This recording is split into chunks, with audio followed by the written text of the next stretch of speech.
You can be like the Oscars. You can be like the Oscars. You can be like the Oscars and be a seat filler. Easy for you to say. I know. Thank you.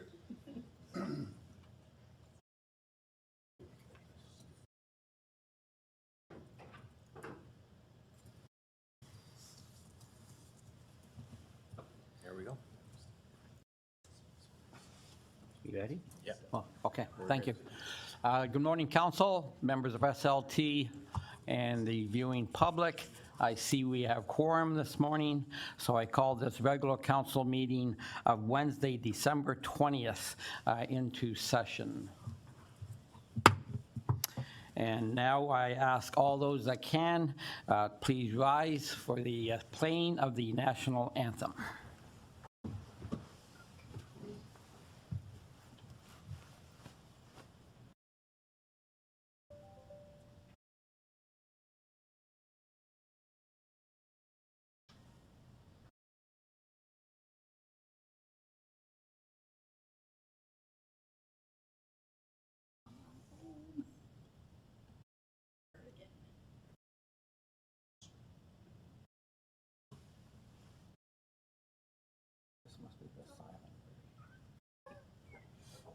Take it away, Mark. Yes.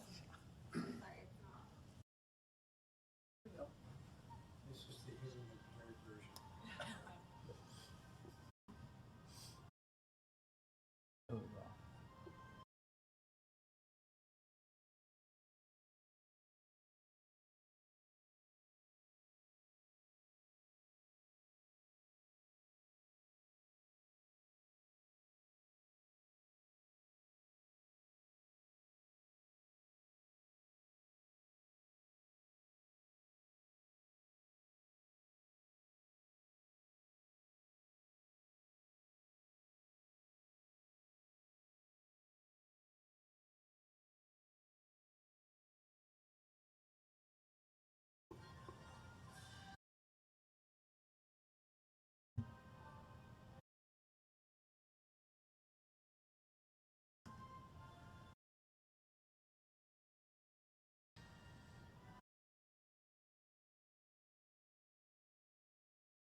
Yes, okay.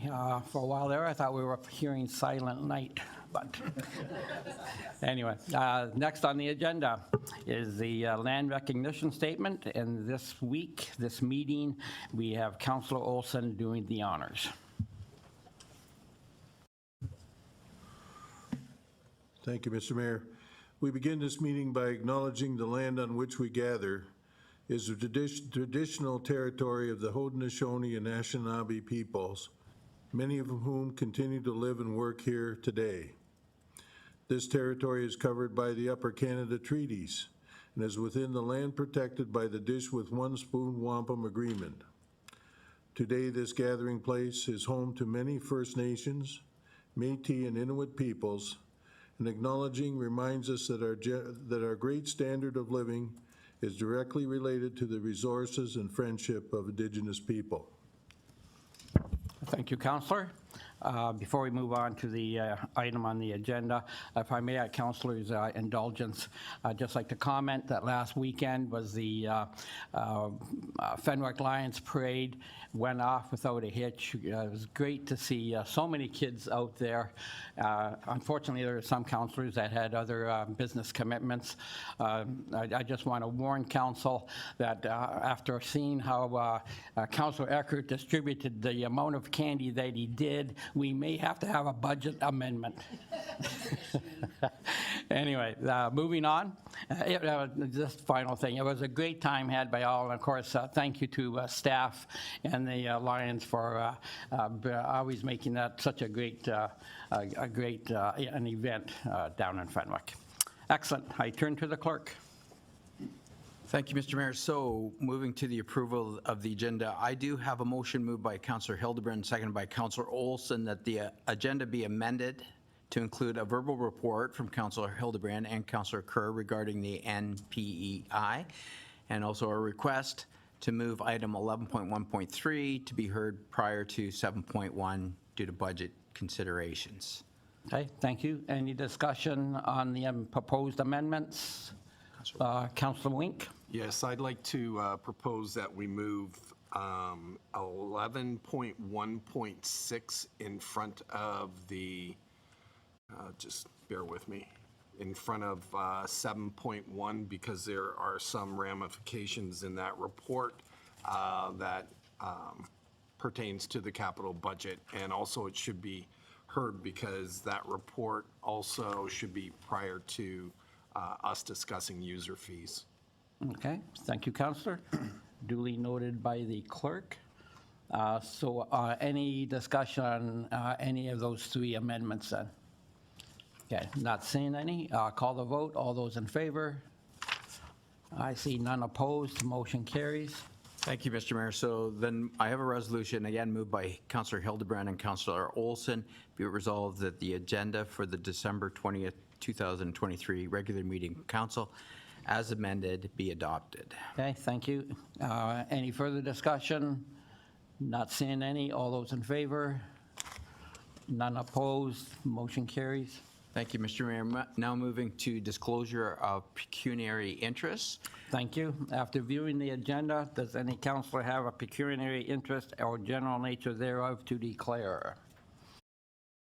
So just for clarification, if I may, Mr. Mayor, we did have indicated on the agenda that Councillor Eckhart had a conflict, but that only dealt with Honk in relation to an agreement with Ames. So he's since clarified that there is no conflict with the Honk report. Is that correct, sir? Correct.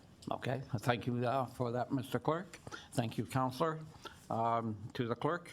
Thank you, Mr. Mayor. So now moving to item number 6, the adoption of the council minutes.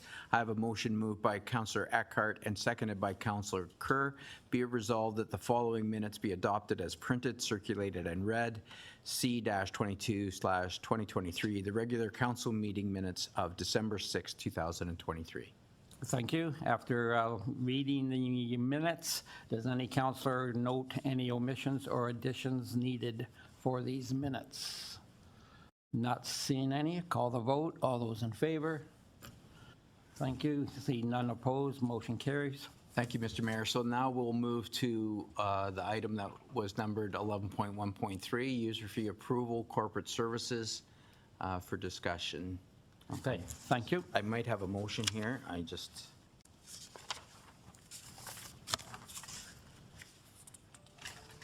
do have a motion. So sorry about that. I have a motion.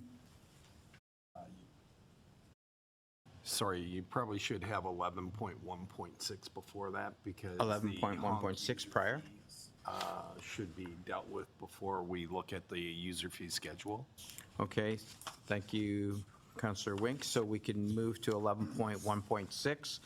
I have a motion moved by Councillor Kerr and seconded by Councillor Wink that be it resolved that council received the report 2023 honk agreement for overnight parking at the MCC for information, and that council approve the authorized signing authorities for the town of Pelham to enter into a service agreement with Honk Mobile Incorporated effective January 1st, 2023. To you for discussion, Mr. Okay, Mayor. thank you, Mr. Clerk. Any discussion on this agenda item? And I see Council Wink. Thank you. Through you, Mr. Mayor. Just to probably CAO, we've been told that a number of residents have expressed desire to park overnight at the MCC. How many people are we looking at approximately? To the CAO? I will partially defer the question to Ms. Van Ravensway, who gets more requests than I do. I've received 3, at least 1 by phone and 2 by email. So I can speak to 3 people who reached out to my office, but Ms. Van Ravensway lives the life, so I'm sure she can give you a more fulsome answer than do I. To the Director of Recreation, Ms. Van Ravensway. Through you, Mr. Mayor, I have personally received about 4 requests, although nightly, when we come in, there's at least 8, 10, sometimes 12 cars parked there overnight. Yeah. I can go on, but that's the answer to your question. No, that's fine, thank you. And further to that, what happens with an overnight snow event and the car's not moved, and then we've got big piles of snow in the MCC parking lot? I'll go back to the Director of Recreation, Ms. Van Ravensway. Through you, Mr. Mayor, we would have that issue whether we have this implemented or not. Of course, now, if this goes through, we would have communication with the residents as well. And if anything, I would imagine it would be a relief that they know that they can park legally for a time period, rather than wondering what may happen if they park there. Okay, go ahead. To the Councillor. I guess following up on the snow removal through you, Mr. Mayor, once there is a fee attached to parking there, does that now put the town in an obligation of snow removal such that they could get their vehicle out in time in the morning? Let's say they had a job, and if the snow hasn't been removed in reasonable time, whether we're obligated because we're renting a space to provide them access to be able to get out. It may seem like a small thing, and I know that stuff is done overnight and that, but that would be one of my concerns if I was paying for a parking spot and suddenly the way the snow has been plowed, I can't get out. Is there a dilemma for the town? Turn to the CAO. I'll give a bit of an answer and then allow the town solicitor to give hers. But look, in non-legalese, we already have that obligation to the entire community on every single road and every single sidewalk, and that's legislated, and we're told how much time we have to clear those things, and nature does or doesn't allow us to hit that time frame. I can tell you that we already have contracts for snow removal at that spot specifically, and we own an entire fleet, and it's not like we leave the MCC to last. It is certainly possible that people will get snowed in. In fact, it happens every year in this country, notwithstanding the fact that every municipality I know has a fleet. So I don't mean to trivialize it, but that is, from where I sit, there is some danger to that, but there's danger everywhere, and it's not one that typically leads to liability. We already have responsibility, though, for people to be able to transport themselves during snow events. Okay. To Ms. Sturton. So we'll go to the town solicitor, Ms. Sturton. Thank you, Mr. Mayor. Through you, just in terms of the legal obligation piece, the rental of the parking spots is effectively a contract, and there's no provision in the contract for anything other than the use of space. So we're not imposing on ourselves a legal obligation to provide clear passage just by virtue of someone renting that space, in my view. Okay, thank you. To Councillor, you're good? Okay, thank you. Any other, let's go to Councillor Nesnick. Thank you and good morning. Through you, Mr. Mayor, I have 3 questions. I just couldn't see, or maybe I missed it, but just asking Ms. Sturton, the length of the contract, is that written in there? To Ms. Sturton. If she knows what the length.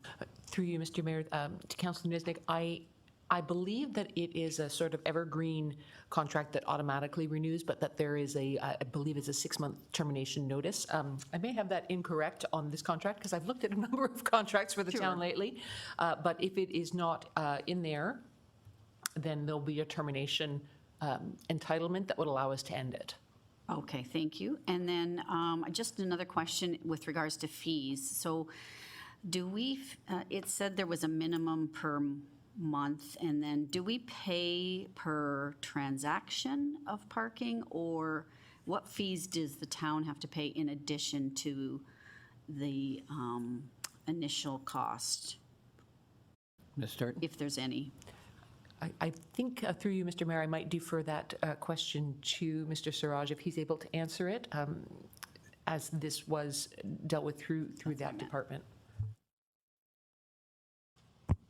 Thank you. Through you, Mr. Mayor. I am unable to confirm at the moment, but I can get back to you because the treasurer wrote the report, and I apologize. I am not quite familiar with the fee structure, but there is, in fact, a minimum monthly fee. So I do imagine it's probably based on a transaction basis, but I can find that information and get back to you. Okay. And if I may jump in, just to go back to Councillor Nizik's prior question, I see here in item 7.1 of the contract, it's for an indefinite term, as I suggested, but it can be terminated on written notice of 30 calendar days. So that's the answer to your prior question. I'm sorry, I didn't know it off the top of my head. Thank you. Thank you very much. Good. Okay, so I'm just wondering about, is it per term? Okay, go ahead, sir. Oh, With regard to the fees, we have the minimum of a $250 fee a month, which that is what we would be paying because it's one lot and it's minimal at this time. I'm sure that things will change as things are built up around the MCC. Yeah, it's $250 a month minimum. Counselor? So minimum, so what would maximum be? There is a percentage fee as well as, I believe per lot, I don't want to say, but there is a percentage fee as well, and it's 2%, I believe, very minimum, yeah. I'll turn to the CAO. So fundamentally, the structure of the contract is that we pay the $250 a month fee. That's a flat fixed cost to the municipality, and we pay that whether no one rents or it sells out. In addition thereto, the residents or visitors, anyone using that service, of course, actually logs in and uses the Honk app, which is what happens at the college and the university and several other municipalities. So Honk will remit the balance. It keeps those 2 points for itself, and then 98% comes back to the municipality. So it doesn't require any direct ongoing effort by the municipality once it's set up, other than on the enforcement side, of course. But people don't actually enter a direct contract with the town. They're paying Honk. And so they have that financial transaction with a credit card typically, and then we get money remitted to us each month. So although in a technical sense we're paying 2%, we never actually see the 2%. What we see is the 98% that comes to us. Right. And the contracts are all presupposed on the number of locations. Since we're not doing on-street parking, since this is limited to one parking lot, it's both I describe this on the one hand as a trial effort for us, since this municipality is unfamiliar with charging for parking, but also that their business model is by location. We only have the one, so that 250 is more or less going to be fixed, and I assume that at some point it'll go up by inflation. Nevertheless, if we don't expand the program, it'll be more or less $250, more or less in perpetuity, for as long as this makes business sense. We certainly think it's an excellent pilot, and we'll report back to you in 9 months, a year, when we've got some experience and something to say and fall back on. We can, of course, reassess, but the costs aren't substantially going to change, and really, other than the $250 a month, that's our only obligation where we're directly out of pocket. Okay, perfect, thank you. And then my final question is, just looking at the time for overnight parking, 10 p.m. to 8 a.m. Not sure of the age group that live in those places that would be renting that space. I just wondered if we could consider maybe moving it back to 8 p.m. to 8 a.m. Just because I think 10 p.m. is a bit late, but I know then you don't want to take away parking from the MCC during busy hours, so that's the quandary, right? But just a thought. CAO? So we did consider that, and it's essentially impossible to enforce against individuals who we're open at 10 p.m. There'd be Right. any number of reasons to park there, because you're using the rink, or you're at a late night party, you're at an event in the Accuracy room, as the case may be. The idea is to nail down hours when we're unlikely to be open. And so that it greatly simplifies enforcement and will dramatically reduce errors in enforcement. Okay, perfect. So a car could technically park there at 7 PM and they get 3 hours of basically free parking, and then it goes into effect from the 10 PM to 8 AM. Perfect, okay, I got it. Thank you. Okay, thank you, Counselor. Counselor Olson? Yes, thank you, Mr. Mayor. Through you to the CEO, when do we have that parking study due? I think it's due in 2024 at some point. We were going to do a complete study of parking in the town. At least I thought we were. To the CEO? Well, we did deliver the parking study. It was actually last council it was late in your term. Eventually, one of the clerks will be able to figure out the specific month, but I want to tell you it was a summertime, a warm weather month last calendar year. It was certainly in 22.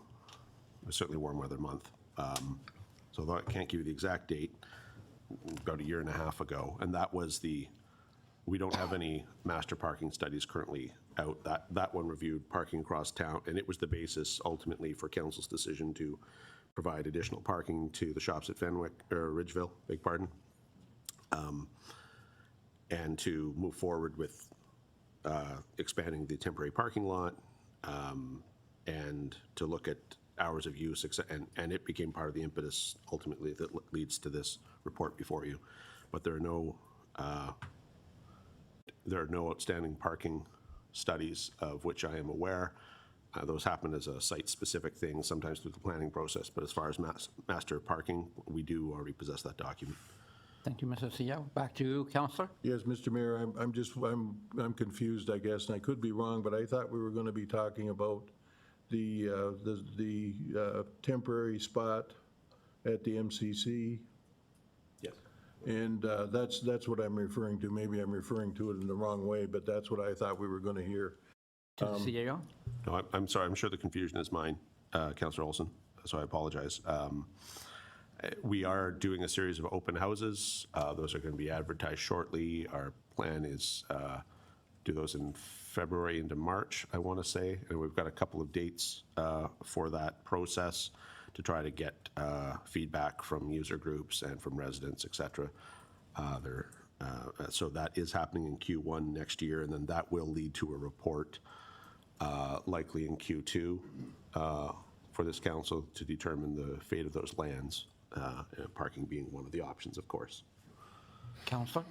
Yes, thank you, Mr. Mayor. That was what I was expecting, because I was going to say that this represents the first paid parking in the town, and I think it deserves greater attention than to do this. But nonetheless, your words, not to jump on the CAO's words of pilot project and trial project, why would we not create a manual system for this and have people just come in? If there's only 4 or 8 people who are coming in, why wouldn't they come into the town hall and buy a thing to hang on the windshield or put on the dash?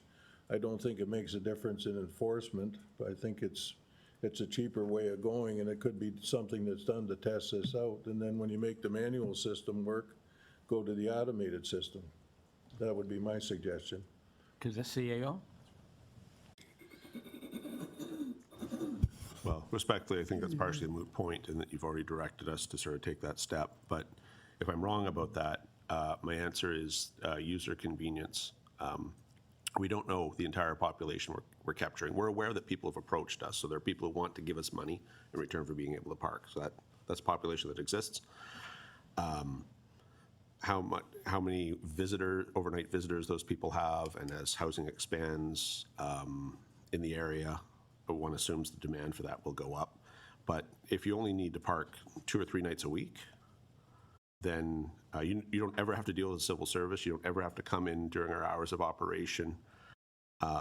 You don't ever have to talk to anyone. You just hit a button on your phone and say, I mean, I'm not here to sell honk per se, although we have endorsed it as a model, but it and its competitors are all fairly user-friendly, and I don't ever have to interact with the college or the town of Niagara-on-the-Lake. I just hit a button and it's paid and it's taken care of. So it allows people the flexibility of just 3 or 4 nights a month, which is be $10, $30 or $40, or pay for the whole month. But it gives people flexibility and they don't have to interact with government. And I generally think, personally, I like using it as a user when I go to other communities.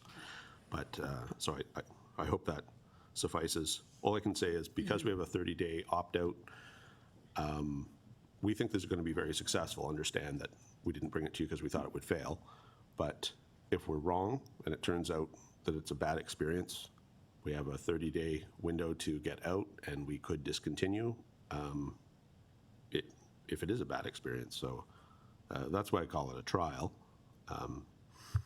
It's not a trial at law. It's just, I think, a practical and new experience for us. We think it'll be popular with the users and residents. To you, Councillor. Yes, Mr. Mayor, I would, if it's not going to be referred to as a pilot or whatever we're talking about here, then why wouldn't we wait for the report from in the first quarter about all the parking? Because, as I said before, this is the first time that we're going to be asking for fees for parking, and I'm a little bit reluctant to do it without more study. Okay, thank you, Councillor. Any other, we'll go back to Councillor Kerr. I'm fully supportive of this as a user, having gone to Niagara-on-the-Lake and suddenly come across a spot having the electronic capacity to pay for parking. There's a large number of other municipalities that are doing it. This is not a town-wide, every parking lot, every spot decision that we're making. This is the MCC, not a tremendous number of things.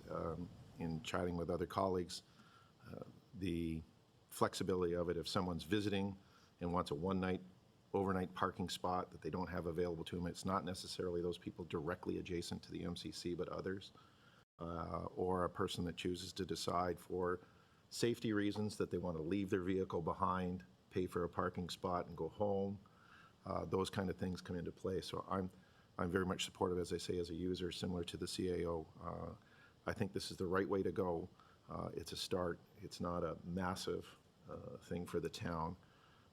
And I think it's about time. The only question I had to it is it going to be any parking spot within the MCC facility would be available to this, or are we going to try and encourage people to find specific spots? I know that's not an easy thing to do, but just an idea.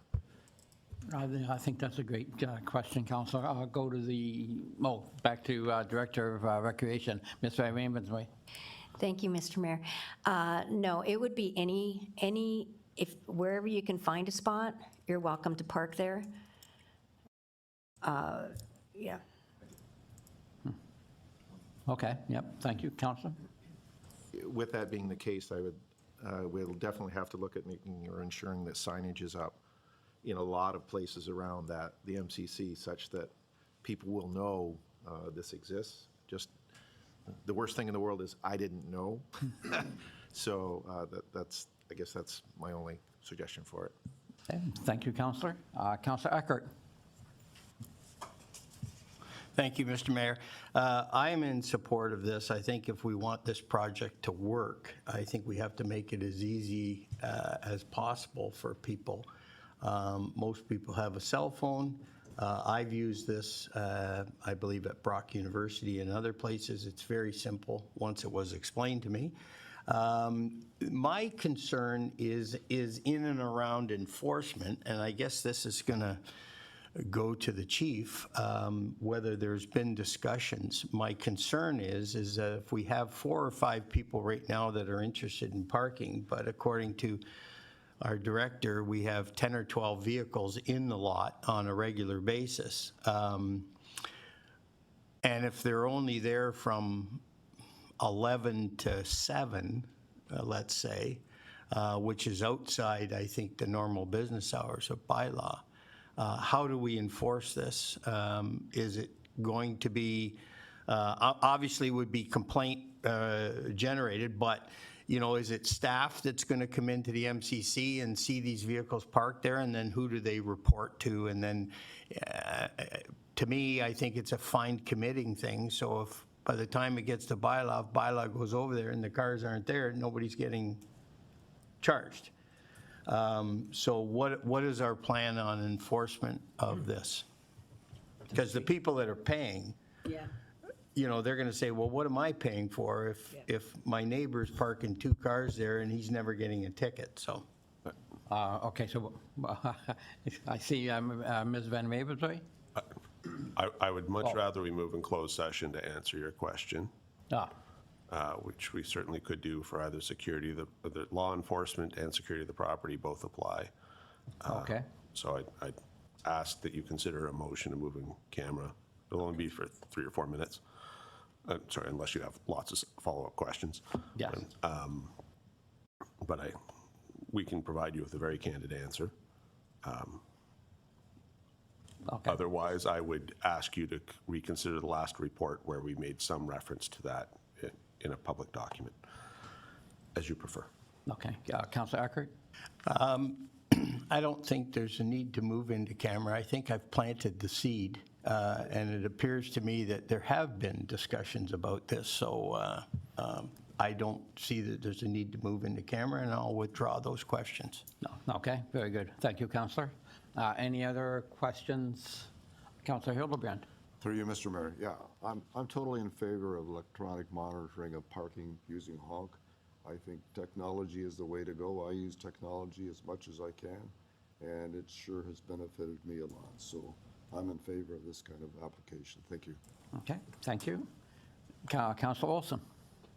Yes, thank you, Mr. Mayor, and through you to the CEO. Now, when this same problem exists a couple of places in town where people use our lots to park overnight, will we be notified on every time that we have to, we're going to put this, if we're going to put this into place on each and individual lot? To the CEO? You have only provided us with authority and direction to look at parking in this one location, and that is all we have done. It is not specifically meant to be a Trojan horse to bring paid parking to the rest of the community. That being said, eventually, if the town continues to grow, I imagine there will be demand at some point in time in the future. There's a great difference between a village and a city, and we are neither of those things, in fact.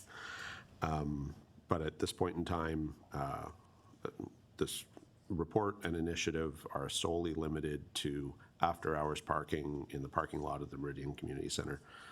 Any expansion would be a change to service and would require the approval of council, this council or a future council, as the case may be. Thank you, Mr. CEO. Councillor? Yes, thank you, Mr. Mayor. Trojan horse was your words, not mine.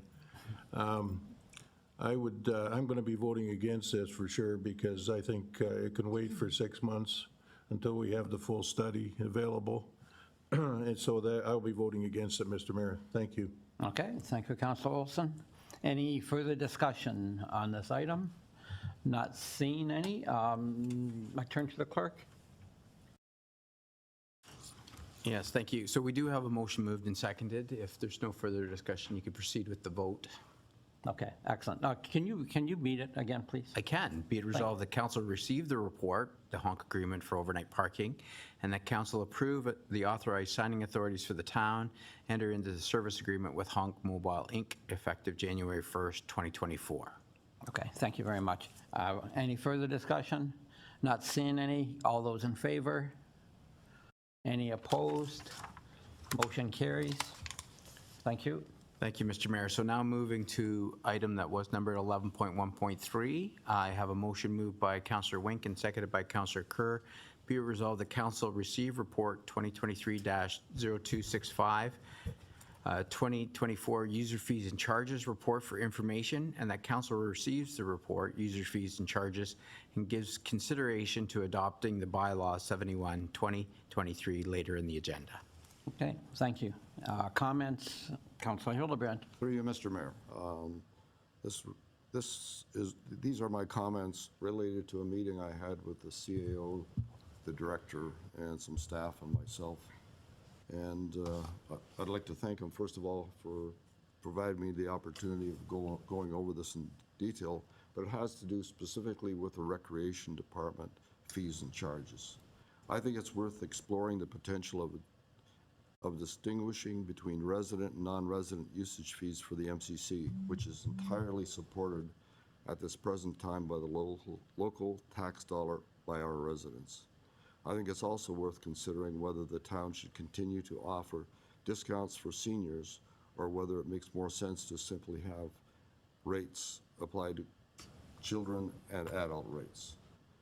The other thing I'm considering is that the seniors that are using our facility largely have income to support paying adult fees. I know this because my wife participates in many of these events and I do as well. So I think that people that are using these facilities in general, I'm talking about the individual events like tennis and pickleball and volleyball and this kind of stuff, that these people are affluent enough in our town to afford the dollar or two extra that it's going to cost them.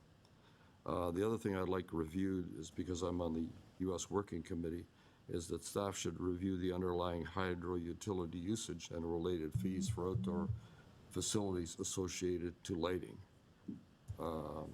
Question is, are we recovering the real cost? Is the town being equitable across the sports? For instance, baseball pays $13.50 an hour, soccer pays $32 an hour. After reviewing the charges of all the facilities, and the cost of lights at our facilities is considerable. It's probably the third highest of our utility bills in the town. Lights in the parks are controlled by timers.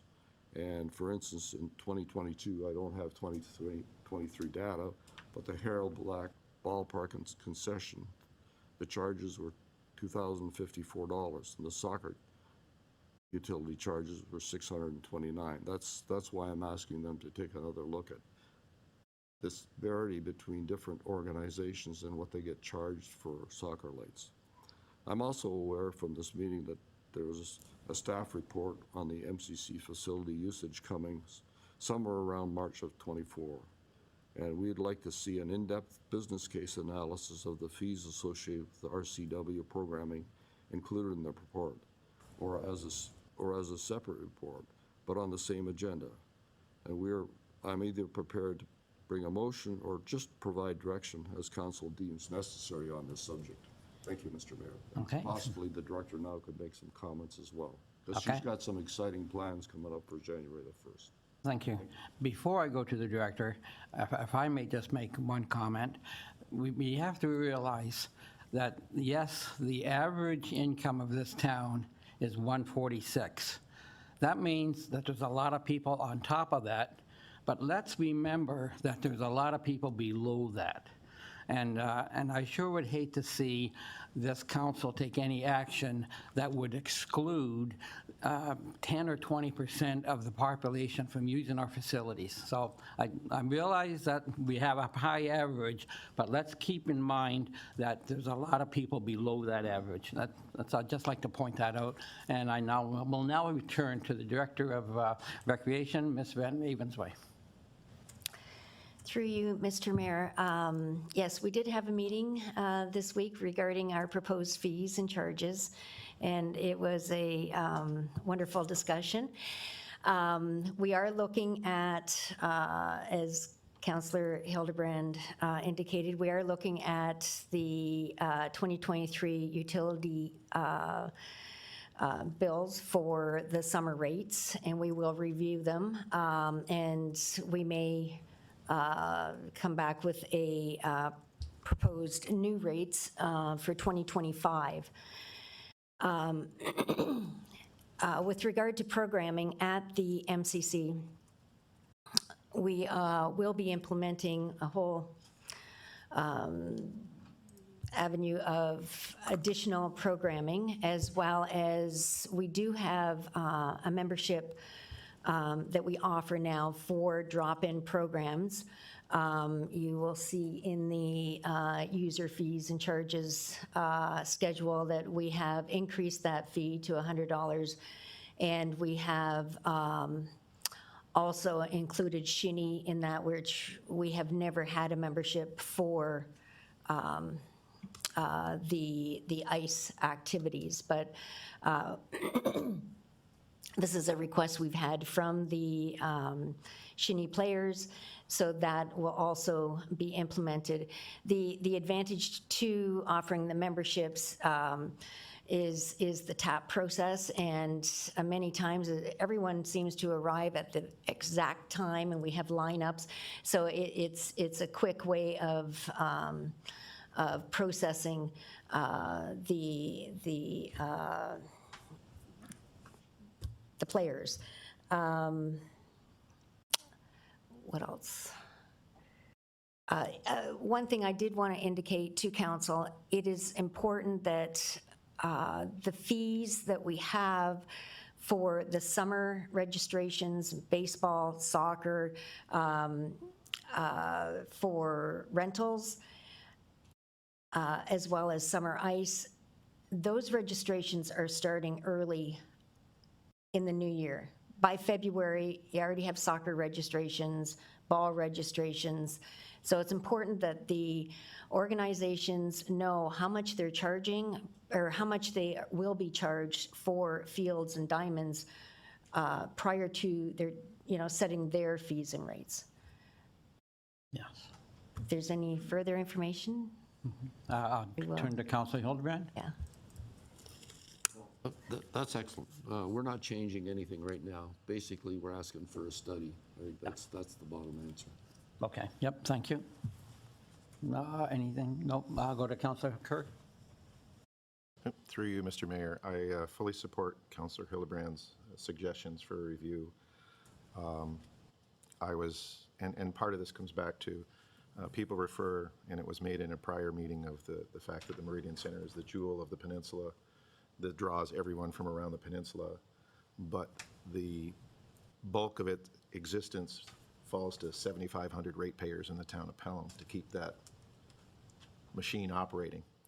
And we know that there's public good in everything. I think we do have to look at the non-resident situation, because in looking at other expenses that are brought in for resurfacing floors and redoing this is all based on usage. And if we find that 30% or 40% of the usage is a non-resident that really is not helping to pay for that, it's the taxpayers of Pelham.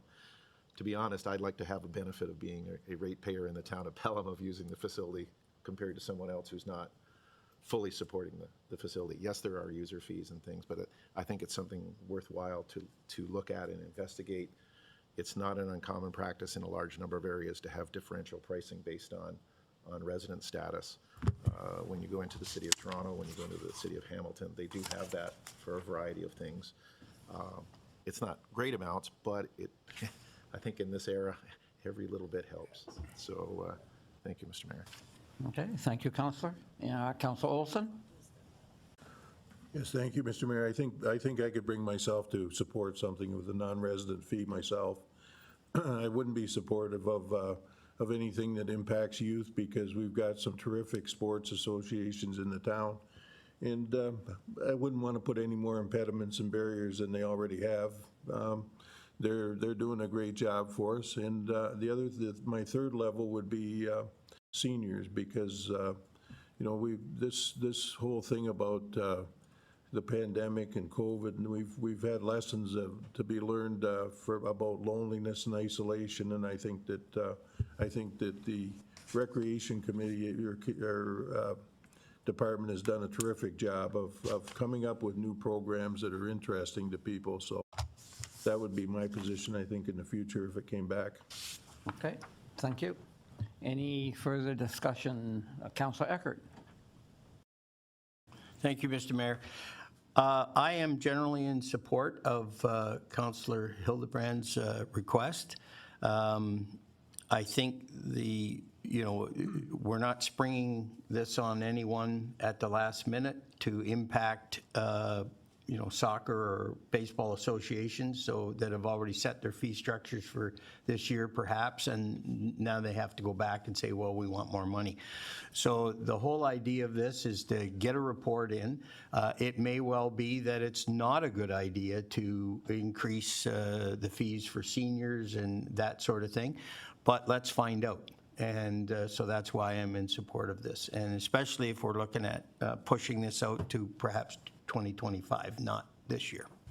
Okay, thank you, Counselor. Any other comments? I'll go to Counselor Nisnik. Thank you, yeah. I'll just put in my 2 cents here. Yeah, I think a study, I can certainly support looking at a study and looking at those. However, I just want to say right now, I'm not a huge favor or fan of resident versus non-resident fees. I grew up skating in Welland my whole life, never had to pay an additional fee. Our children skated in Niagara Falls. We did soccer in St. Catharines and never had to pay any additional fees. And I think due to COVID, we're just getting back on our feet, and we want to be a welcoming and interactive community that welcomes all folks to the wonderful MCC as well as all of our athletics. So not a huge proponent of the resident versus non-resident fee at this point, but I think a study is worthwhile, and maybe you can convince me otherwise. Thank you. Okay, thank you, Counselor. I'll go back to Counselor Kerr. I just want to be sure, this is about all user fees, correct? Not just the MCC? To the recreation? Oh, No, I'm just asking in Yeah, general, no, because I have a comment about some other user fees. okay. Other than recreation. Well, so go ahead. So you want to know if this is just with the MCC or is it the town? Is this the whole user fee? Yes. That's my question. To the CAO? Yes. So what you have before you are the proposed user fees, which the Municipal Act requires us to pass this year to be able to charge for next year. So you got the whole enchilada before you. Gotcha. But specifically, Councillor Hildebrand's initiative is that we do a deeper dive on RCW-related fees contained within the larger document within the parameters you've just discussed. So if you want us to do a deeper dive on everything, we do, in fairness to us, we do actually review and put some thought into some of these things, but the depth of the dive varies for a whole bunch of pretty valid reasons, depending on the nature of the fee, how often it gets utilized, et cetera, our understanding of our own cost structure. So what you have before you is everything. You can ask a question on anything. Yep. What Councillor Hildebrand is suggesting is you can either, and to come back to Councillor Hildebrand's sort of original commentary, you can either pass a motion and direct us to, or assume that we've taken direction from your debate and that we will include those things for RCW. If you want more than RCW, you should definitely pass a motion. If you're content with us limiting our deep dive to RCW-related fees, I don't think there's any particular need for you to do anything. We've all heard you. As you prefer, of course. So your question's not limited, but the deep dive at the moment is limited RCW. Counselor? I still have a question. Go ahead. That's fine, and it's nothing serious. It's just that I always look at what are new fees being charged when I went through the document. And this was to do with fire and bylaw services. And the one that caught my eye was about menu board signs and mobile signs, in that there had never been fees charged in the past, and now they're going to be charged in the future. I'm just trying to think of, there's a large number of entities that use menu boards and mobile signs, and making them aware of these fees rather than just, if they're so used to being able to do it without it, and that as long as there's a process to help those people. I'm thinking there's a lot of farm sales operations and everything that put the infamous sandwich boards out, and suddenly there's a fee attached to it. It's just how to make them aware of this, that's all. I'm not asking for a full-scale review, I'm just... Let me go to the town solicitor. Thank you, Mr. Mayor. Through you, the reason for those changes, Councillor, is that we revamped the sign bylaw, as Council will recall. So it's effectively terminology changes. It was intended, the way signs are defined and described in the new bylaw has been changed to reflect sort of the reality on the ground. So while they appear to be new fees, in fact, it has simply to do with the terminology, that the type of sign that's being described, to make it consistent with the new sign bylaw. Counselor? I'll have to say, okay. I'm still confused. So is there an inference that people that had a mobile sign that now matches the new terminology had been paying in the past? to the solicitor? Through you, Mr. Mayor, that's my understanding, that all signs that will be subject to fees currently were previously subject to fees. We're not introducing new fees, but rather it's just to bring it into consistency with the terminology used in our new and much improved sign bylaw. Thank you. And if I may, I believe that agriculture businesses, or businesses mostly of agriculture, were exempt from fees. Am I correct in that? Or is that, or not? Through you, Mr. Mayor, I'm not certain that all fees would be exempt. There are certain bylaws, of course, that don't apply to normal farm operations and agriculture and so on. I don't know offhand whether the sign bylaw is one of those, but that's fine then. Certainly there are exemptions on a case-by-case basis per bylaws. Okay, that's fine. Thank you. Any other, Councilor Wink? Yeah, so I assume that if there's a new fee being charged, bylaw officers aren't looking at charging a fine immediately, that they would have conversation with the business owner or whomever to say, like, you can't do this, you got so many days to remove it and whatever. We're not out to fine everybody just to pad our coffers. I'll go to the chief on that one. Through you, Mr. Mayor. Is this still, you're talking about signs? Yeah. With the exception of Roll in the Road, we are pretty forgiving. So just kidding. Anyways, I would say in the last 12 years, we have never fined a person or business about a sign. Everybody is very cooperative. We're lots of leeway. We explain the rules very closely, and we've never really been pushed to the limit where we issue a citation. Councilor? Good. Okay, thank you for that, Chief. Any other comments on this agenda item? If not, I'll call the vote. All those in favor? Any opposed? Motion carries. Thank you, Mr. Mayor. For those of you trying to follow, we'll now be returning to our regularly scheduled program.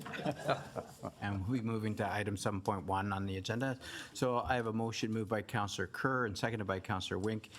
Be it resolved, the council receive report 2023-0277, the 2024 capital budget for approval for information, and that council received the 2024 capital budget, including all motions made by council at the committee of the whole meeting on November 29th, 2023, and that council reduced the Ontario Community Infrastructure Fund, OCIF, allocation to capital roads projects RD 07-24 road rehabilitation by $124,000 and increase the capital reserve transfer by the same $124,000.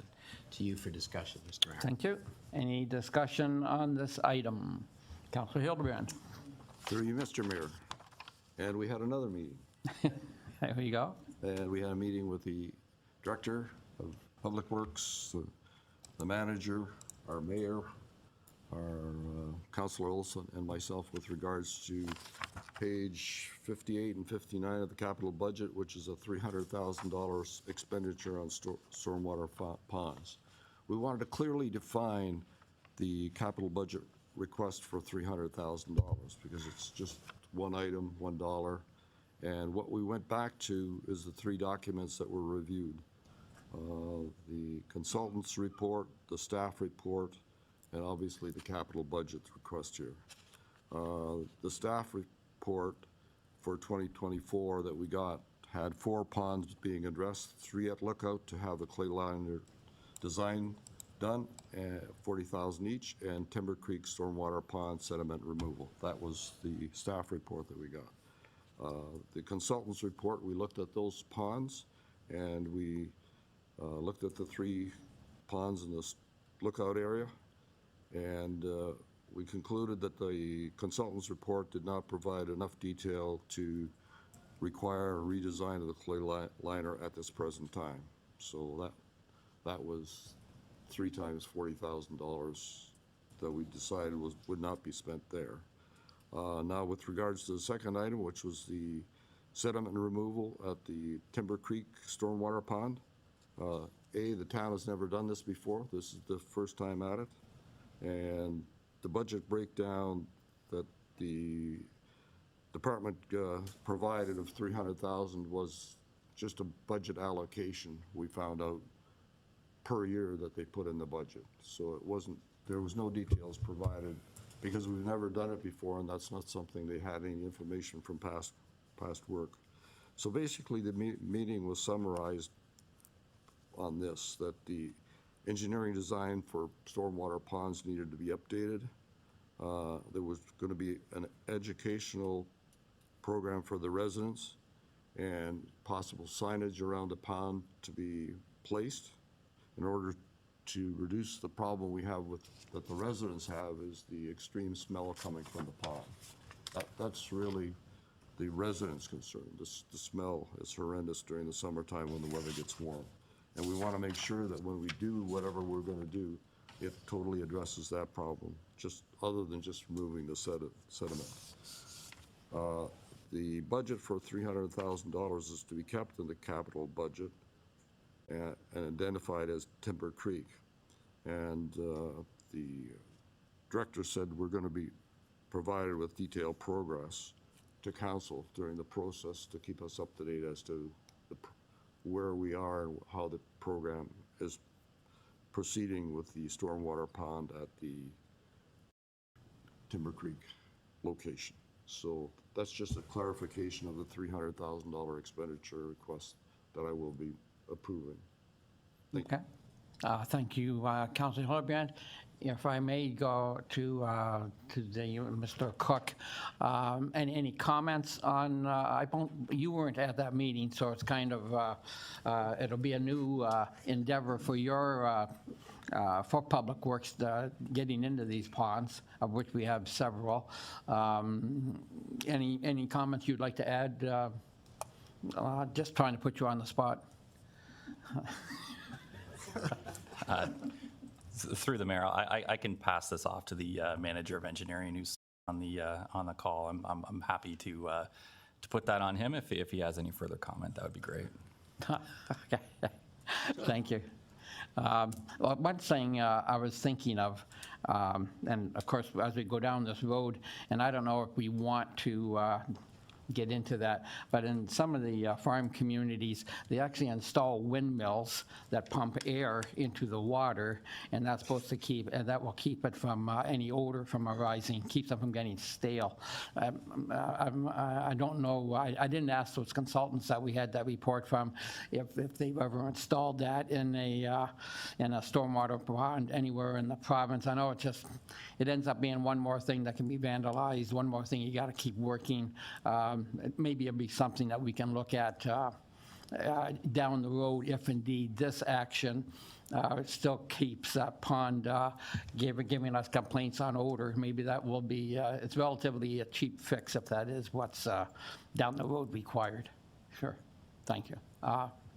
Any other? Oh, I'm sorry. Derek, go to Derek. Oh, I'm sorry. Yeah, I was wondering. Derek, Mr. Young, I'm sorry. Go ahead. You were indeed at the meeting. Any comments? Thank you, Mr. Mayor. Through you, yeah, Timber Creek itself is the algae is predominantly caused by the deposits of sediment and the shallowness of the water. Once the pond is cleaned out, the algae should dissipate and the smell should disappear as well. However, one of the other items the consultant pointed out was a lot of grass cuttings ending up in the pond, which didn't help. So that's the information that we'll be putting out to the residents in the area. Excellent. Thank you for that. Any other comments on this item? Not seeing any. Mr. Call, so call the vote. Oh, sorry. Councilor Kerr. I guess I'll comment from the more, I shouldn't say practical side, but as a resident who lives beside a stormwater pond, of which there's only two other residents that live beside that pond, so we're close proximity. It's really important to learn from this particular process. I understand that there's a need for it. Sometimes there are assumptions made from the original from designs, and I was involved in one where I had to have a talk with an external engineer that arrived on site and when they talked about excavations, and I gave them some additional information, and suddenly they changed their excavation plan when they found out that well, that particular corner is a lot of quicksand. If you dig that out, it's going to slump. And at that time, I wasn't on council and suggested to them that there could be some legal ramifications if suddenly property started to vanish. They took that to heart, and I'm hoping with this particular endeavor that there's an encouragement from, I always say, local knowledge of soil types and other things come into play and can assist in this manner. I agree with Councillor Hildebrand. We don't have really a layout step by step by step by step. I'm almost wondering whether this may wind up moving into as we've talked before on other projects, design build. So this might be design fix approach of looking at things in the future. Okay, thank you. And Ryan, I'm sure that Public Works is well acquainted with the Fenwick quicksand. And numerous projects, dewatering and what have you. Yes. Okay, thank you. Any other comment? Oh, Council Wink? Yes, thank you. Through you, Mr. Mayor. Just getting back to the honk report, and it indicates town is exploring an electronic ticketing system at a cost of $24,000 to be used by bylaw. This is from what I understand, a loss leader. We're not going to make enough money to recoup that cost. So my question would be, should this still be in the capital project, or should it be taken out at this point in time? Thank you. I'll turn to the CAO. Any comments? I think for the balance of 2024, we can certainly live with its removal. We're content from the enforcement conversation we didn't have. We are content to use our existing resources, and we do feel we have adequate enforcement capacity with our current technology and current capacity. So that matter, I still see a universe where it's beneficial to proceed with that technology, but I think, but not for 2024. I think we should have that year and that experience and reassess after we have a year of data and lived experience. So if that needs to, if it's the will of council to remove that from 2024, I don't think we're likely to spend the money if it stays in, which case it becomes sort of, goes into the reserves ultimately. But as far as protecting the money, if you wish to make the change, that's supportable. Okay. Councillor? Thank you for that. I'm fine with the capital budget report. We went through this in detail a couple of weeks ago. My only suggestion is to make an amendment to reduce our capital budget by the $24,000 that's not going to be utilized for 2024. Okay, so you're moving that amendment? Yes. And is there a seconder? Councillor Nisnik. Thank you. Any further discussion on this amendment as explained by Councillor Wink? Not seeing any. I'll call the vote. All those in favor? Thank you. None opposed. Motion carries. Thank you, Councillor. You still have the floor. Any other comments? No, that's fine. Thank you, Mayor. Okay, thank you. Any other comments on the original motion and the, on the original amended motion now? Councilor Olson. Yes, thank you, Mr. Mayor. I'm persuaded that we've got a excellent budget here as amended. I think that was it's got a future to it. It's got a long-term plan now to look at the stormwater management ponds. I think it's got a very near future to in saying that we've got our bridges and culverts. They've been established and repaired to a great extent. So we're in a pretty good position to have a budget to deal with some more of the other problems that fit into the town. So I'm going to vote in favor. Okay, thank you, Councillor. Any further comments? Not seeing any. I'll call the question. All those in favor? I see none, none opposed. Motion carries. Who's the clerk? Thank you, Mr. Mayor. Move now to item number 8. This is the section where if there's anything on the consent agenda that a member of council would like to lift for separate consideration, this would be the time to identify it. If not, we'll move on to the consent agenda itself. Okay, thank you. Is there any item on the consent agenda that any councillor would like to lift? Not seeing any, Mr. Clerk. Okay, Mr. Mayor, so then proceeding, I have a motion moved by Councillor Eckert and seconded by Councillor Wink. Be it resolved that the consent agenda items as listed on the December 20th, 2024 council agenda be received and the recommendations contained therein be approved. Now, if we want to deal with items 9.11 and 9.12 first, the recommendations from the Committee of Whole for Council. Okay, excellent. So is there any councillor that would like to comment on 9.1 down to 9.2? And I would like to, and I'm going to be stretching the bounds perhaps. 9.1 did mention mention in passing LED lights, the fact that we were going to quit the one program. But that brings me, if I may ask Mr. Cook, I've seen several emails from residents to councillors. They're not happy with the lighting that the new LEDs are providing. Either it's not directed the right way or else it's not bright enough. Are you, is your department aware of these complaints, and are we able to work with the installer to bring satisfaction to the residents? Yeah, through you, Mr. Mayor, we are aware of some of the complaints that have been received regarding the LED conversion. And a lot of them are either, and we hear that all the time, so it's not just during this, but people either feel that the lights are either too bright or they're not bright enough. And we tend to hear that they're not bright enough for people that are depending on street lighting for their own protection of property. And really the function of that street light is to provide illumination of the road surface and sidewalk beside. So we do have to balance those two things.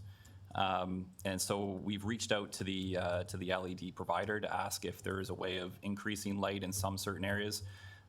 In places where people believe that the light is too bright, we do put shields on those fixtures to stop that light from entering homes and disturbing sleep and light pollution as itself. But we are aware, and we're trying to address those on an individual basis.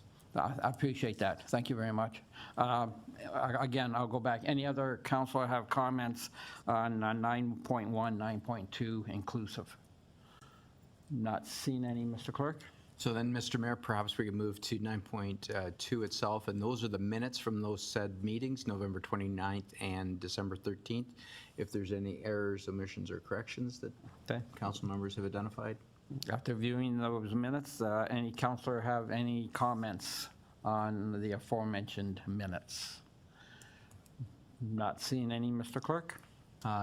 Then, Mr. Mayor, we could move to 9.4 and 5, I think, information from our advisory committee minutes for the library and for the joint accessibility. Okay, so 9.3, okay, yep. Any comments? Oh, I'm sorry, I missed that one, sorry. Yep, 9.3, 9.4, 9.5. Any comments on any of those items? Not seeing any, Mr. Clerk. Thank you, Mr. Mayor. So we do have the resolution on the floor. If there's no other discussion, you could proceed with the vote on the consent agenda items. Okay, thank you. All those in favor? And excellent, none opposed, motion carries. So we now have a motion, and I need a mover and a seconder. We had a request that council receive a verbal update from Councillor Hildebrand and Councillor Kerr regarding the NPEI. For information, we did add this for the agenda, so if I could just have a mover and a seconder Okay, to a receive mover and the seconder. reports. Mover is Councillor Eckert, seconder is Councillor Wink. Thank you. So back to you and the presenters, Mr. Mayor. Okay, this should be interesting. We've never had a duo presentation. I guess it's always good to get good news relative to NPEI.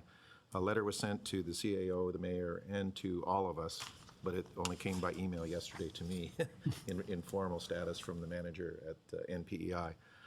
They issued a dividend of $561,000 that went to Penn West this year, included their regular dividend plus a special dividend for 2023. Of particular note was the fact there were some people who had concern about the dividends from Penn West, et cetera, that I found out that the 1 year that a dividend was not issued relative to the town, it was highly suggested to them not to issue a dividend because it was in the middle of the pandemic.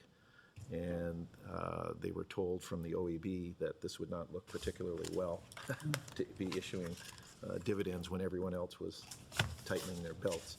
So there has been a degree of catch-up with this. I think it's important to recognize that the dividend is given to the holdco, which is Penn West, and then we are shareholders within Penn West versus being shareholders of directly in NPEI, just kind of the hierarchy of the way that it works. But I wanted to bring that to the attention. And the only question that I had, I know the check was delivered, but I have no idea where it shows up in our budget tallies as to where within, as a revenue part of the stream. I don't see any specific line item relative to that. So I will turn to the Deputy Treasurer. Comments on that, please? Thank you. Through you, Mr. Mayor. So due to the uncertainty of when we would receive a dividend or if we would receive one at all, we don't actually budget for it. So you won't see it in the budget, but it is part of the financial statements. It is in our bank, and it is part of the overall financial reporting that we do at the end of the year. Councillor? Yes, I guess because it came so late, I knew that you can't see the actual dollar figure appear by itself. It's embedded within something. So, I mean, from what my understanding and being a newbie, you ask the questions, and the intention is every year to issue dividends. I recognize that there's no set value amount, but I think right now with the, let's say the massive push within the province of going to electrical utilities, EVs, everything, and the new hospital, et cetera, NPEI is in a very interesting position of expansion, and they're undergoing reviews internally as a result of this because demand is going nowhere but up, and it's going to escalate at a rather dramatic intent at this point. So I just thought I'd pass that along to council. No, that's the kind of information this council loves to hear, Councillor. Now we'll go to Councillor Hildebrand. Thank you. I'd like to add something to that budget thing. I think we should be planning and having something in our budget report with regards to dividends. I think that's an important thing to have, and hopefully in the future we can have that as part of our capital budgets or operating budgets or wherever. Because, you know, for us as councillors to only see the information, if we can even find it, on the financial report at the end of the year, you know, probably the guys on the Finance Audit Committee see it, but, you know, the rest of us may not be cognizant that that number is in there or what the number is, because it is a significant number. You know, it's reaching this six-figure digit. So it does contribute to our capital budget. So maybe we can have some discussion about that. But I want to talk about the next part of it is that we have a lot of meetings with NPEI, and one of the things we talked about was the green button. I don't know if you've seen the issue or the notice on TV that that's a hydro provider is supposed to have a green button solution on your if you deal with your providers electronically and go on site and monitor your data that way. There's a green button solution. The great news about NPEI is we had a demonstration of the access to data that NPEI provides that both Councillor Kerr and myself were never aware of. They provide complete data analysis of all of our accounts, and you would be surprised at the number of hydro accounts that we have in the town with NPEI. You'd be surprised that we have 41 electrical accounts in total for the whole town. It shocked me when I first started looking at these things, the number of NPI. But the great issue or demonstration we're going to have this afternoon tying in our IT department with this information is that the fact is that every account that we have, they provide a data analysis to any extent over the last couple of years of our account. You can tell per day, per hour, per whatever. Right now with Hydro One, what we do at the MCC, they give us a data dump once a week, every 15 minutes, and it's a real data dump of a lot of data.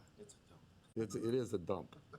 And what we did when we worked at the MCC to get the BAS system working properly, we have the BAS system dashboard that was developed and worked on, which really, if you ever want to take a look at it, it's like a dashboard from a plane. You know, you see all this stuff, but Brian Secord and Vicky's staff do an excellent job of making sure.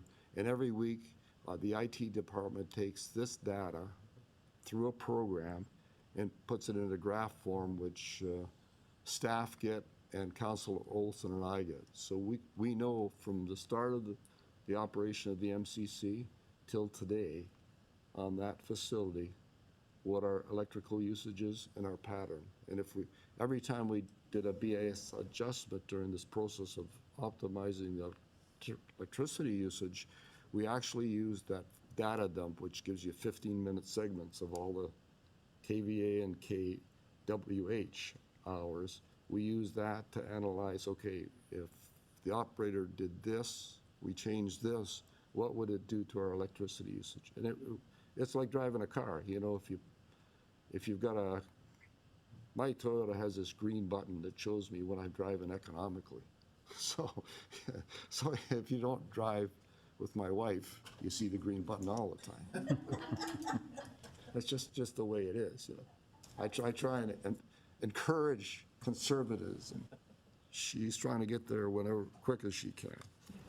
Anyway, we're having a meeting this afternoon with IT to introduce them to the IT department at NPI and the data that's available on all our accounts. So whether you're at the town hall here, or you're at the library, or you're at the Pelham Churchill Crosswalk, we can see the energy usage, and we can see the graph, and we can see all the data over the last 2 years. So I'm excited about this stuff, and I'm hoping that all these little improvements will help our communication. Also, in the end, we found at the MCC, when you see this graph every week, it's amazing how the staff like seeing it, to see the impact that they're having. And I personally get excited about it. You know, it's one of those things that excites me. Thank you. Okay, thank you, Councilor Hildebrand. Any further comments? I'll go ahead, Councilor Kerr. And just so everyone's aware, the green button is to be for all electrical providers. So this will be Hydro One. If you went and travel in the peninsula and find out there's Electra, there's all the different, they all have to have this green button. It was actually provincial legislation that was put in place. The minor glitch in it was that you're supposed to be able to download an app, which is there, and the province has not enforced having the app available yet. So we're required to have green button as an electrical utility, but the province mandated this, but they never followed up on theirs. So just so you're aware that if you go to look for it and want to punch a button and you get a blank screen, then you'll understand kind of what's going on. But it is highly useful. It's amazing stuff, and it's worthwhile. Okay, so small steps, yeah, indeed. Do we, go back to Councilor Hildebrand, is there a charge for getting all this data, or is that provided by the electricity provider? From NPEI, it's completely free. And not only that, they can actually take all of our accounts, which are in the neighborhood of about 16 that we have with NPEI. They're actually able to put those all on one screen for us. And that's what we're going to be doing this afternoon. We're going to have a demo between our IT department and them right after a council meeting, and they're going to show us how to do it. And we got our IT manager available, and we're going to be just taking a look what information we can get and how useful it is. But any of the NPI customers, which are 1,350 in the town, could also access this for their accounts as well. These are, I think, as board members or directors of NPEI, one of the things we found out is that sometimes communication has not been the best from all of our providers. And I think that one of the things we're going to try and really work on is communication, because there are a lot of towns, a lot of tools and availability that people have to reduce their costs or look at their bills or all this kind of stuff. The only thing that's required is a computer and probably a smart device. You know, if you don't have technology, all you're going to get is a paper bill, and I'm not even sure whether they want to send you a paper bill, whether you're Hydro One customer or the other anymore, or they're going to charge you for a piece of paper. Yep. Thank you. Okay, thank you, Counselor. Any further questions? No, Councilor Wink. Yes, through you, Mr. Mayor, to Councillor Kerr, you mentioned that the dividend is in excess of $500,000, but our ownership is small. Correct. So what is our slice of the pie on that fee? Any, Councillor Hildebrand? $92,600. Ah, okay, thank you. Much better than we've seen for a very long time, so that's good news. Thank you. Thank you. Thank you for that question, Councilor Wink. Okay, all those, I'm sorry, Councilor Hildebrand? To our finance department, is it possible to put something in a budget with regards to these types of dividends coming into a town for council to see, so we know what's happening? Thank you. Through you, Mr. Mayor. Yes, certainly. We can definitely look at adding a budget item in the future budget so we can clearly see the amount budgeted and the amount received from a year-to-year basis. Thank you for that. Any other further discussion? If not, I'll call the vote. All those in favor? I see none opposed. Motion passes. And perhaps we're into an hour and a half. Perhaps be a good time to take a 5-minute bio break, and we'll be back in 5 minutes. Thank you.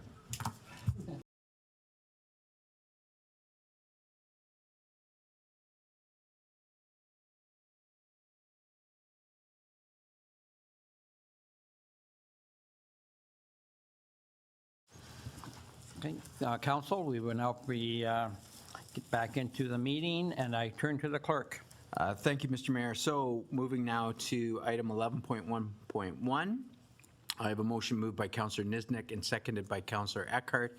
Be it resolved, the council will receive report 2023-0260, the proposed public art policy for information, and the council approve the appended public art policy S100-16.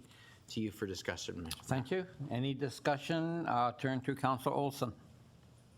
Thank you, Mr. Mayor. And I guess it's, the question is to the CAO. I'm just wondering a little bit about the governing legislation about art galleries and that type of thing. Do they cover us? Are we covered by that? There's an Ontario Act, and there's for museums, and there's an Art Gallery of Ontario Act.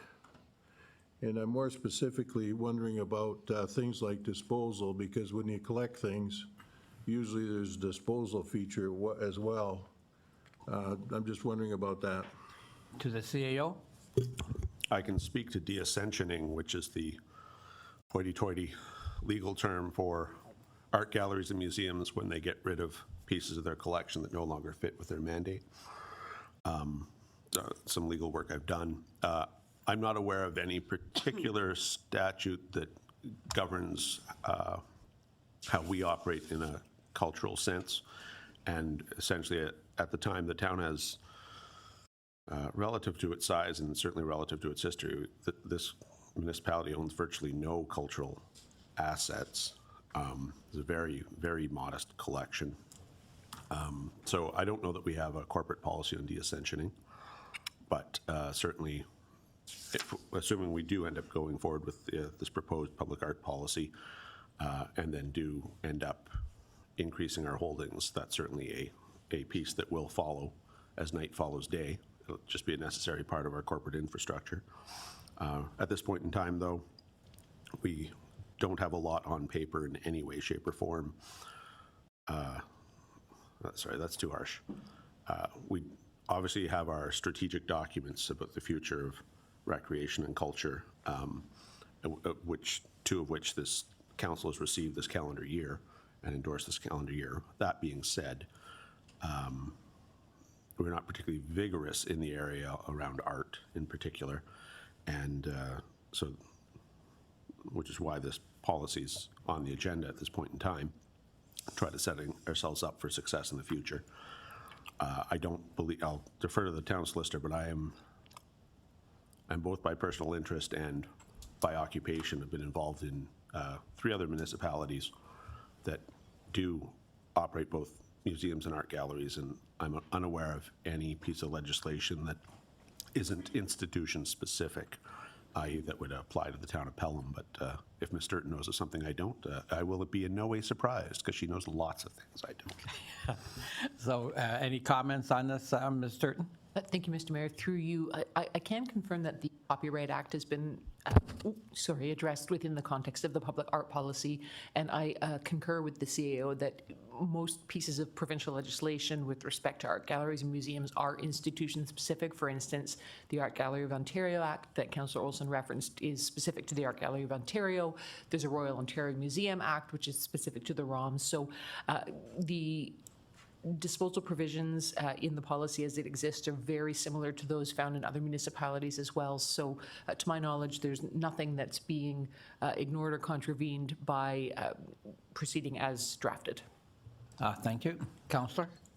Yes, and another question is the ownership of items that are donated to us, a 2-part question. What do we do to secure the ownership to make sure that we have a documented ownership change? Is it registered in some way? To the town solicitor, Ms. Sturton? Through you, Mr. Mayor, to Councillor Olson, the public art policy will work in conjunction with the donation policy that was approved by council earlier this year.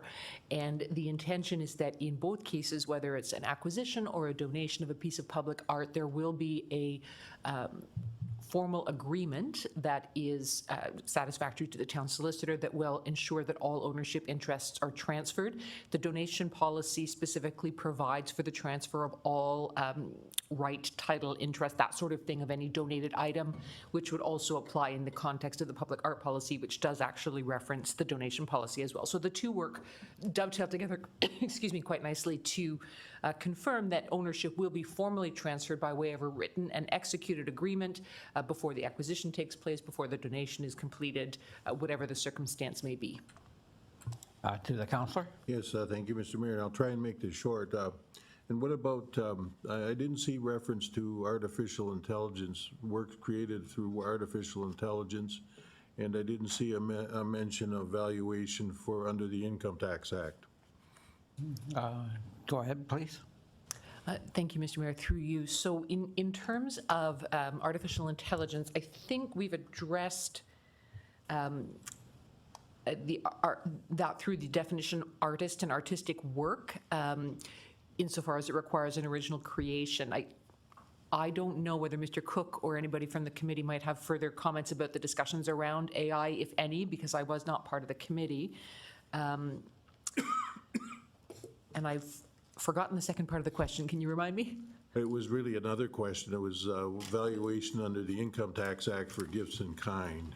Yes, so again, that's addressed in the donation policy. In the event that a piece of public art were to be donated as required under that policy, the criteria are set out in the donation policy for the valuation procedure, how it's going to be done, and what is considered an eligible donation versus an ineligible donation. So again, the two policies together should cover off any circumstance that could arise. Thank you, Ms. Sturton. Councillor? Thank you, Mr. Mayor. Okay, thank you. Councillor Nesnick. Yes, thank you. Not sure if you can hear me. There you go. Just looks like a lot of work's gone into this and a lot of thought's gone into it. Just one party that I don't see was overly active within the creation of the policy or procedures, and maybe it's just not in here because they're not working staff, but our cultural committee has just stepped into place, so we've only met once, and I'm just wondering if it would be conducive to just delay or defer accepting this policy and procedure until our cultural group has had a chance to have a look at it and maybe give some additional input if needed, or just get their thoughts on it to just make it sure that it's inclusive and that they've had a voice on the policy and procedure. And then just to see, moving forward, if that's doable. So I think just comments on that or other thoughts or? I will turn to the CAO. Firstly, I mean, delay is always doable. There is no law or you're not obligated to pass this today. That being said, the group of talented staff who put this together, at the time, of course, the committee wasn't functional and didn't exist during most of the material time that this was drafted. Nevertheless, but what I would say is this document is not fundamentally about art. It's really there to guide the civil service on our side of the table. So it references that group, which does now exist, as far as actual art acquisition and as far as actual content and substance going forward. That advisory committee is absolutely critical to building and enhancing the vibrancy of the community. But really, when you read through the policy, it fundamentally tells staff how to interact on a daily and a professional level. And on that content, we don't normally seek the advice of, respectively, of non-staff members of any walk of life. Here we're talking about culture, but regardless of where it is, this is really how the civil service will function and gives us reference points in hopefully dealing with a whole bunch of exciting initiatives in the future, to which that advisory committee is absolutely critical and will play a major role. They are referenced in the document. But broadly speaking, as just an exercise in governance, we don't typically, as far as how we function as a civil service or bureaucracy, we occasionally go to consultants to help us become more efficient, but in a fundamental sense, this is the collective thought process of a group of talented people that will work, I firmly believe, will work very well for us in interacting with yourselves, the public, and the committee. But it's really just setting the stage for the staff piece. And in that regard, you have every right, and we will do exactly as you prefer, to refer it to the committee. But this material before you today really isn't about art per se. It's really about how a civil service functions, and that's not, we didn't specifically recruit people to have expertise in that subject matter. I guess that would be my comment. Thank you, Mr. CEO. To the councillor. Thank you. Yeah. Okay. I see that you've got the designation there, or the differences there. However, on the committee, we are fortunate to have several very talented, both artists, drama folks, and musical folks that have joined the committee. So I think just if they had just a glance or a precursory review of it, I think it would just make them feel as though they're really got a bit of a mission on their purpose for their job. As you have said, that is referenced in there, that new art that comes available would be vented through that group, which is wonderful to see. Understanding, so for staff form a public working group. So those will be the folks that will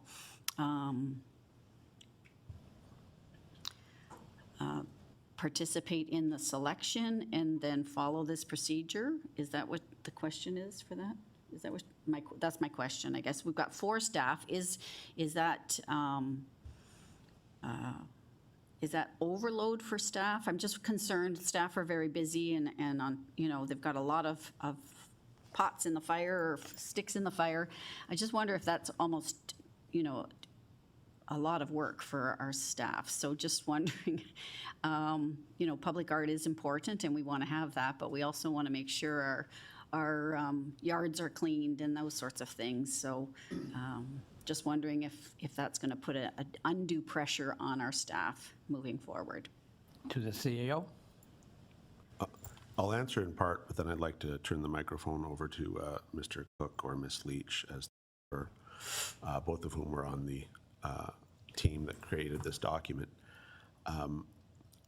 The reason I endorsed it as is that, firstly, this is a lot of new ground for, just speaking on behalf of the civil service, because we don't have a lot of public art, we don't have a lot of sort of public art initiatives. There's a lot of learning to be done on our side of the fence. And most significant installations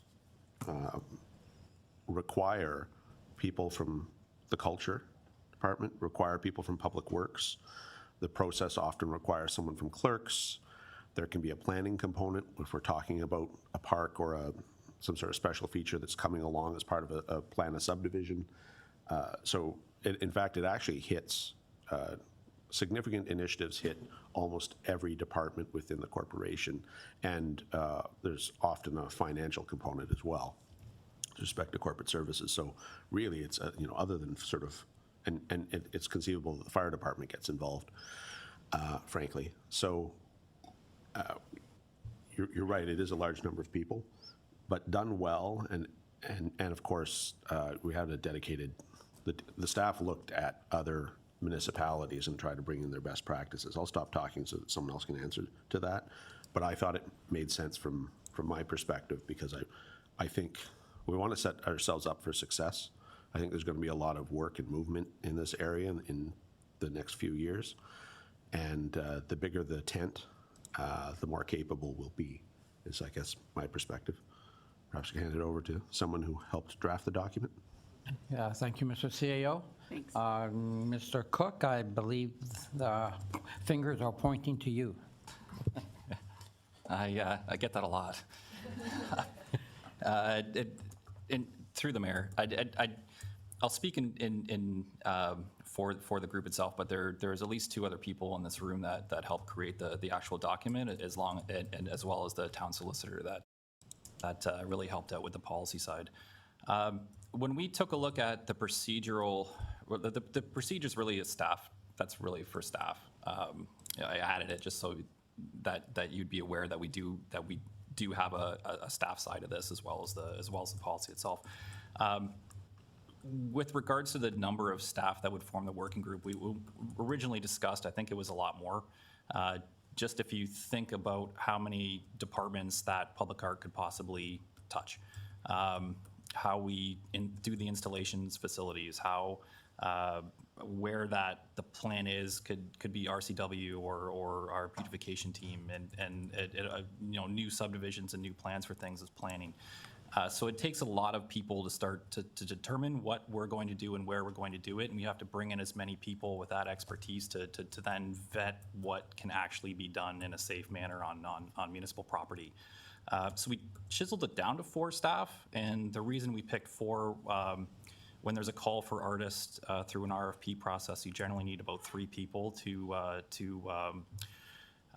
go through that and score and make decisions. And sometimes it's hard to find 3 people, so we put a 4th in for backup. And that's basically just to take the call for proposals and vet out the ones that might not be appropriate for certain locations, might be not within the budget, or we have some other concerns, where then we would then pass it off to the art committee or the culture committee to then make a final decision. We'll give them a number of options, they get to choose, comes back to council for approval. But that's kind of how we determine that number of staff. And we don't think it's going to be too onerous on anyone, really. It's a RFP process, goes out once a year. You do a little bit of the background work to vet those, and then off to the committee. So we felt 4 was the most appropriate number. Thank you. Councillor, you still have the floor. Okay, thank you very much. So just wondering, do we have a policy and procedure currently, or is this a brand new policy and procedure? I guess that would be a question for our culture director. To Mr. Cook. No, that would be Vicky. Oh, I'm sorry. Great. Director of our RCW, Ms. Van Mintway. Through you, Mr. Mayor, we do have the public art policy that was implemented in 2016. And at that time, it was implemented as we had a capital budget to purchase or have designed a entry piece of public art. And at that time, the public art policy was approved and the procedures within the policy played out. And there was an RFP and there was a committee that was formed to actually judge the submissions. And yeah, and then history took place, and yeah, and that's where we stand now. Counselor? Okay, thank you. So I guess that's all of my questions. Thank you for answering them so eloquently, understanding that it is a staff. So I still think that if I would like to make a motion that we defer the decision on this until our cultural group has had a little look through it, and then bring it back maybe for the end of January's meeting, if that's possible. Okay, thank you. I'll turn to the clerk. I believe the request of councillor is indeed doable. It is. We would need a seconder for deferral, and my understanding, there's no discussion or debate Yes, on it. okay. We do have a seconder, Councillor Hildebrand. So there's no discussion. I'll just call the vote. Does council wish to have this deferral with a report, I believe? Oh, Through you, Mr. Mayor. well, there is no discussion, so On a deferral. not on a deferral. Okay? I'm correct in that, right? I believe so. Yeah. Okay. I'll turn to the CAO to overrule me. Subject to questions for clarification. That's true. The notion, a motion to defer is not debatable, but you can clarify what, Is there, how you're specifically deferring. So you can have some conversation on it. Both are Okay. correct. So depending on what the question is, or the clarification is, that you are capable of saying something, but the clerk is certainly right. When one of you calls for a motion to defer, you are going to have to vote on a motion to defer. Councillor Hildebrand, a question? Through you. I don't have a question. I got a comment, because I don't know if I'm allowed to make a comment. That's because I was on the Public Art Committee last time. So I'm not sure what, through the clerk, am I allowed to say anything? He's busy looking at his Astro. Trying to figure out. Sorry, I do now think, I would submit to you that now that commentary would have, we probably should have determined if anyone had anything to say before considering the deferral. But now that that's got the floor, if there's not a clarification, I mean, you can vote down the deferral or you can vote for it, of course. Okay. If you vote it down, you keep discussing. If you vote for it, Yeah. debate stops and it comes back. So I'm not clear when it comes back, but it comes back. So we will decline you the right to speak on this particular item. Okay. Councillor Kerr, again, a question? I have a question about the process. Go ahead. So we're dealing with motion to defer. If it's defeated, we can go back and discuss, but there can also be, after that, another motion to defer, correct? After that discussion. That's correct. Yes. Thank you. Thank you. Any other comments or questions on the vote to defer? Okay, not seeing any. All those in favor? And all those opposed? Okay, motion carries. Thank you. So Moving now to item 11.1.2, the dissolution of the Pelham Sports and Leisure Council. I have a motion moved by Councillor Olson and seconded by Councillor Eckhart. Be it resolved that council receive report 2023-0274 from the town solicitor for information, and that the council consider the approval of bylaw number 73-2023 being a bylaw for dissolution of Pelham Sports and Leisure Council, and that council provide direction on the allocation of any funds received from Pelham Sports and Leisure Council upon said dissolution.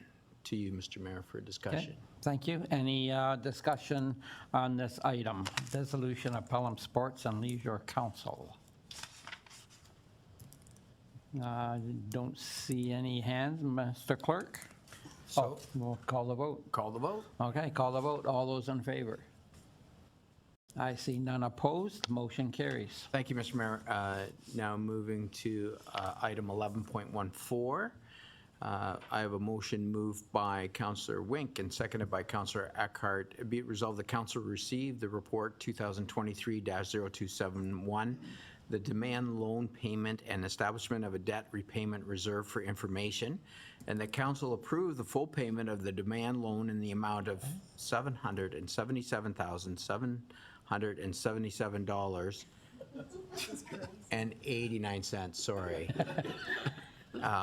Plus any accrued interest to be funded from the 2023 operating surplus, and the council approved the establishment of a debt repayment reserve fund that will be funded from the budgeted debt principal and interest payments from existing debentures when these debentures are fully paid up. These funds will be used for future debt payments and/or to replenish negative reserve balances. So having provided that clear explanation, I will turn it to you for discussion, Mr. Mayor. Okay, any discussion on this item? Councilor Wink.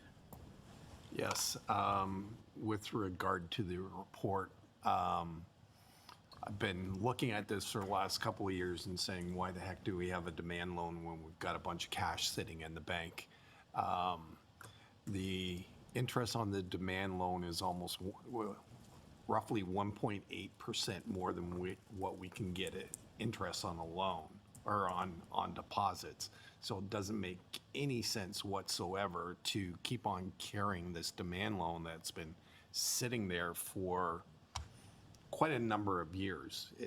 We've got the income from this year that we can retire this debt, and putting money into reserves for future debt payments, I think, is an excellent idea, because one of the things that keeps me up at night is knowing full well that we are going to be requiring further debt in the future, and how the heck are we going to pay for that?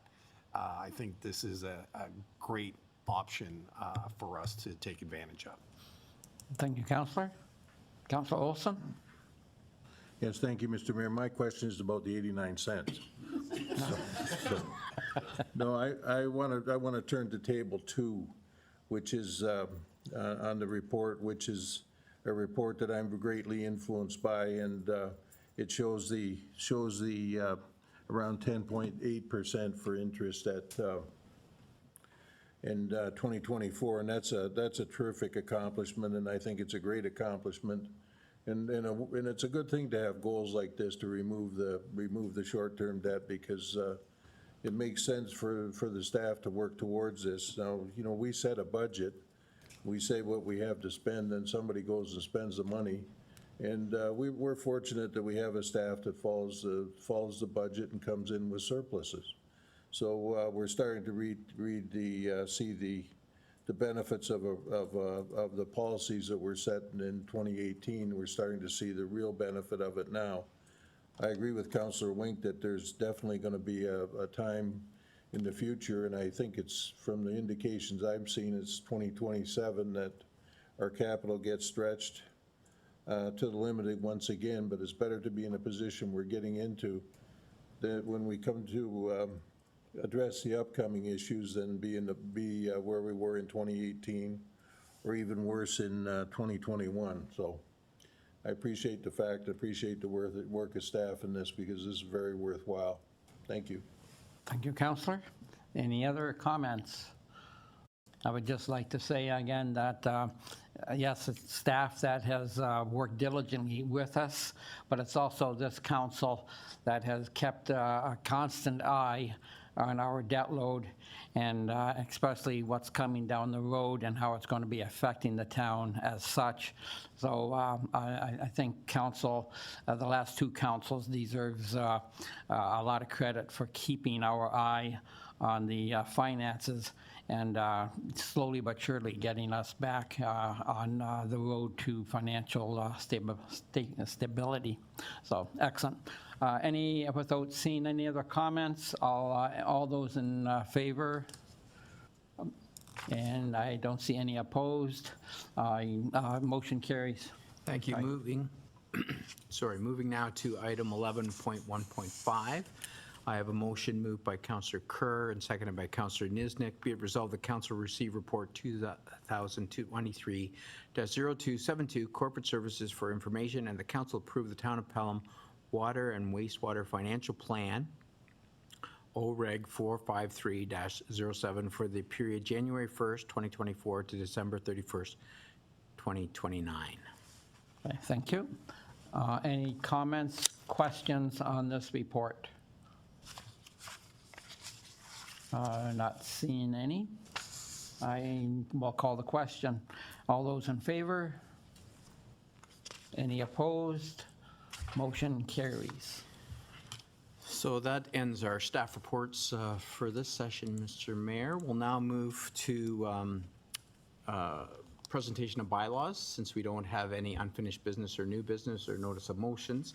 So I do have a motion moved by Councillor Niznik and seconded by Councillor Eckhart. Be it resolved that the Council of the Town of Pelham, having given due consideration to the following bylaws, do now read a first, second, and third time and do pass same, and that the Mayor Clerk be hereby authorized to sign and seal the bylaw 68-2023, being a bylaw to establish a system of administrative penalties for contraventions of designated non-parking bylaws, and to repeal bylaw number 4352 of 2022.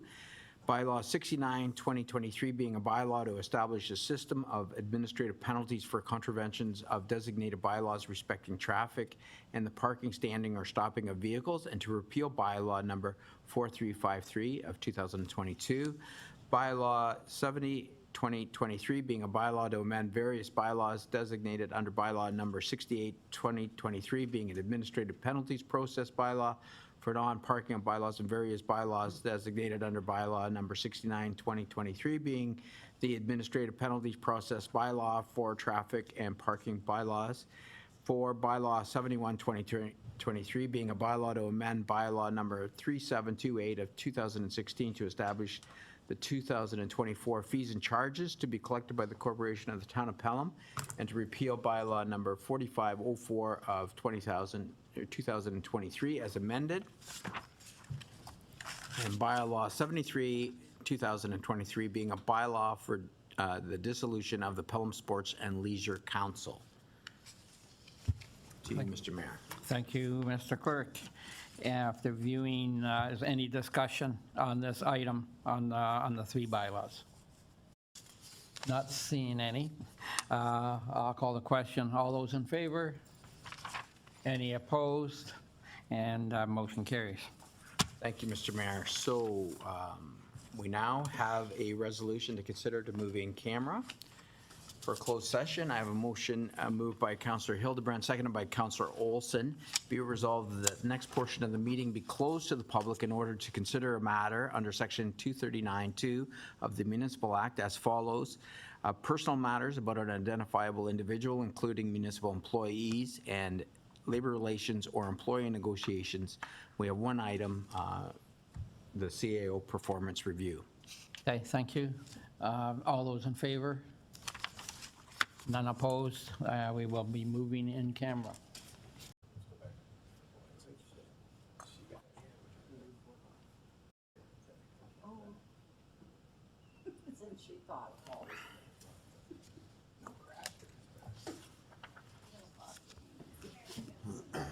We're good to go, Mr. Mayor? Back streaming? So, Back to me? yeah, Okay.